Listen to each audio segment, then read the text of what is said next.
I'm no longer asking my students what they want to be when they grow up. At the start of every school year, from kindergarten through 12th grade, I filled out a book that my mom had purchased.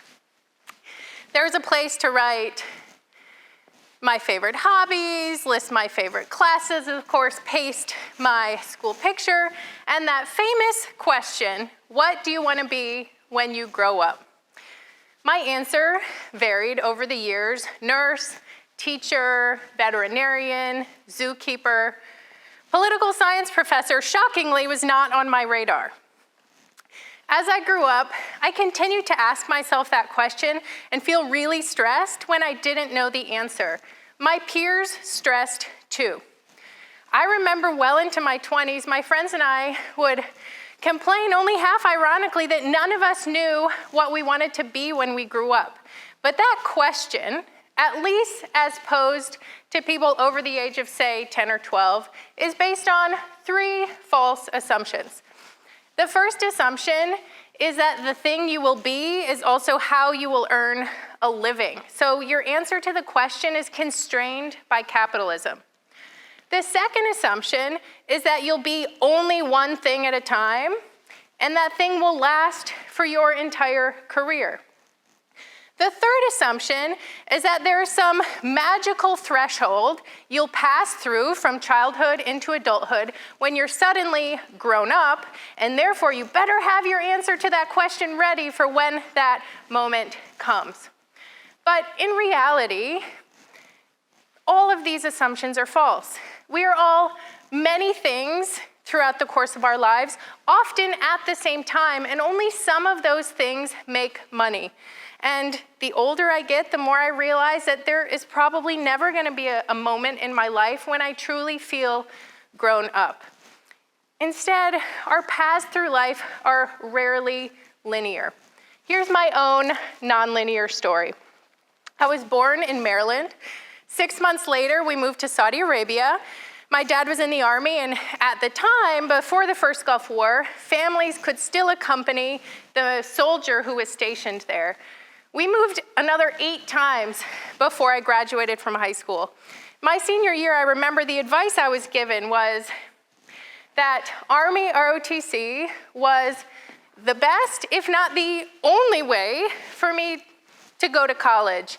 I was a 2-sport varsity athlete, top of my class, and I still believed that Army ROTC was my only ticket to higher education. I won ROTC scholarships to several universities. I chose Duke. I flew to North Carolina, met the ROTC staff, and signed my papers. Then in spring of my senior year of high school, I made the first of many decisions that would put a kink in my linear path. Sobbing, I went to my parents and I said, I don't want to be in ROTC. I don't want to join the Army, even though my dad had, and my older sister had too. They were furious. I was giving up a scholarship and a guaranteed job. Without the Army ROTC scholarship, I decided not to go to Duke. Instead, I applied to the state school that was still accepting applications, the University of Colorado at Boulder. I went in with so many AP credits, I was considered a junior, so I immediately had to declare a major. Without any clear vision of what I wanted to be, I chose international affairs and Spanish for the business professions. Like many people coming out of college, especially those of us graduating from huge public universities without individualized mentorship or career guidance, the transition from college to work life was really stressful for me. I desperately wished that I had some sort of step-by-step plan for my future, like the kind we get from Google Maps. In my first 2 years out of college, I had several different jobs. I didn't know what I wanted to be, but I was learning really quickly what I did not want to be. Tax relief work, teaching English abroad, oil and gas leasing were all fields I tried and quickly discovered a distaste for. I decided to apply to law school not because I had any clear vision of what I wanted to be or what kind of lawyer I would become, but because it was something that would get me out of the jobs that I had but didn't like. I also decided to apply to a PhD program that would start concurrently with my law degree.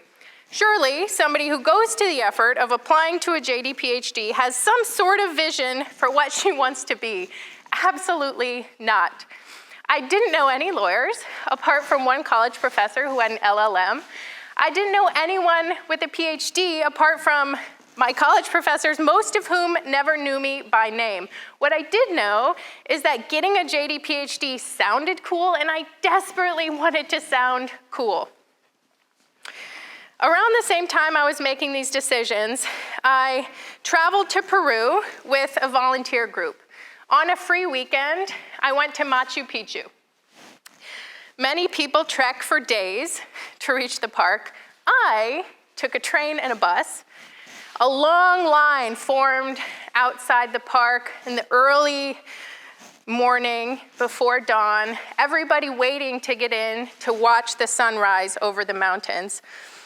To pass the time while I waited for the park to open, I started chatting with the guy in front of me. He had a really cool tattoo on the back of his arm, great hair, and we ended up walking around the park together that day. At the end of the day, he gave me his email address so that I could send him some of the pictures I'd taken of him in front of the wonderful views that day. Fast forward a year, and I'm still emailing with the guy from Machu Picchu. I desperately wanted to impress him, and so I started to do things like I learned to ride a motorcycle, I ran a marathon, I applied and was accepted to Berkeley's JD PhD program, because each of these things gave me what I thought was a good excuse to write him another email with the good news. Finally, this summer before I was supposed to start graduate school, I called him and I asked if I could go visit him. We hadn't seen each other since meeting in Peru. He was living in Greenville, South Carolina, which was a place I had never been to and really hadn't even heard about. He said, sure, come visit. So I booked a one-way ticket, and my plan was to go spend the summer with him before starting graduate school. And then I got pregnant. We went from pen pals to dating to choosing to have a child together in less than 2 months. He offered to move to California with me and be a stay-at-home dad so that I could focus on graduate school. Eventually, we got married, had another kid, and when I graduated from law school, we decided to move back to Greenville, South Carolina to be closer to his family. And that's how I ended up here at Furman. We chose a city, and I looked for the best possible job for me here. Now, I'm a lawyer and a professor, both titles that continue to give me the sort of external validation I was desperate for a decade ago. But it turns out that doing things because other people think they're impressive is exhausting. When I was in grad school, part of me started to feel more and more drawn to food and farming. You know, I was spending so much time on my computer, and I started to feel desperate to do something outside, do something with my hands that wasn't just staring at a screen.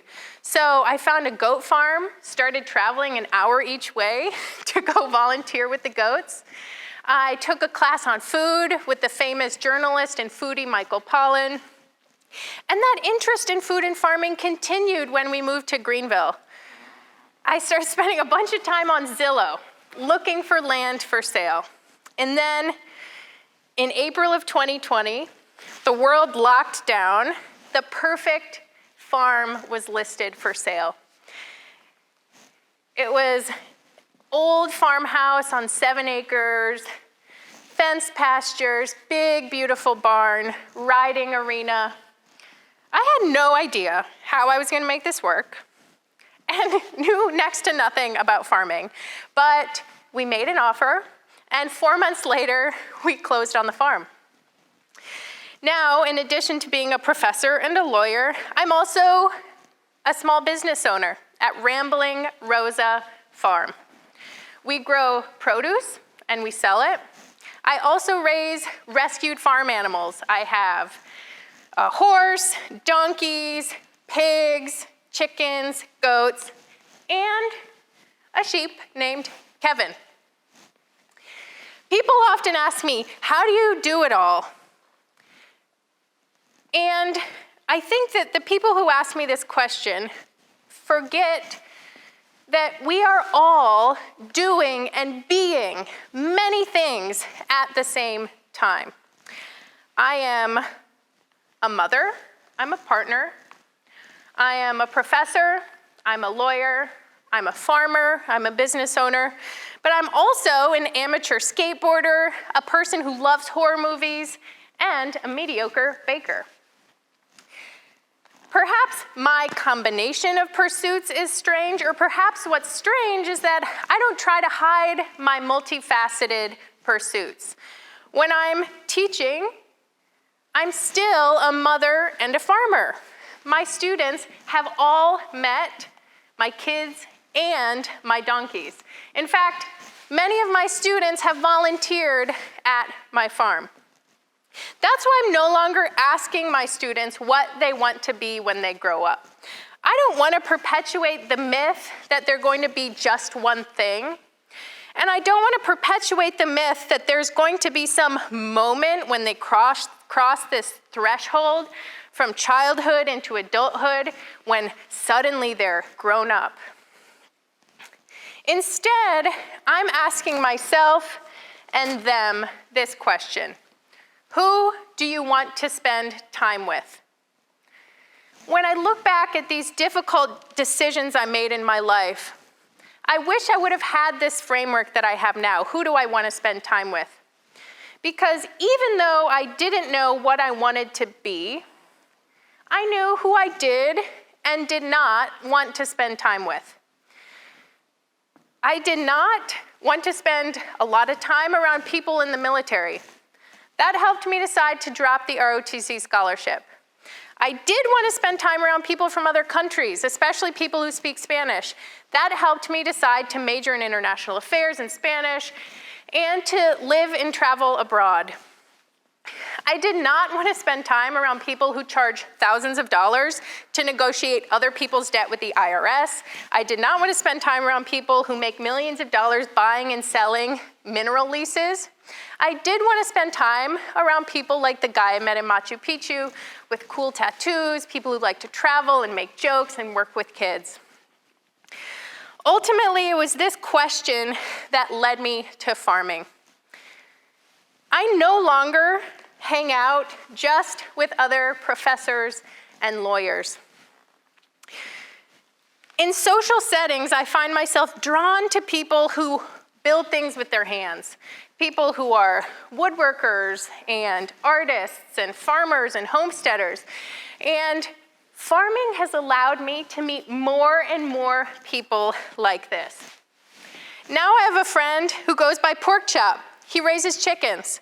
He teaches me how to build the right fences to keep chickens in and predators out. He also teaches me how to protect hens' backs from rooster talons. I have another friend who owns a sawmill. He teaches me what wood I need to use for different jobs. So which wood is best for building furniture, which wood is best for building outdoor greenhouses.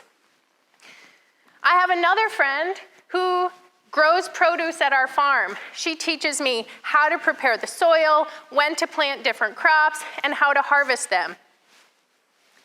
I have a friend who teaches us about perennial plants and even donated boxes and boxes of seeds to us to help our farm this season.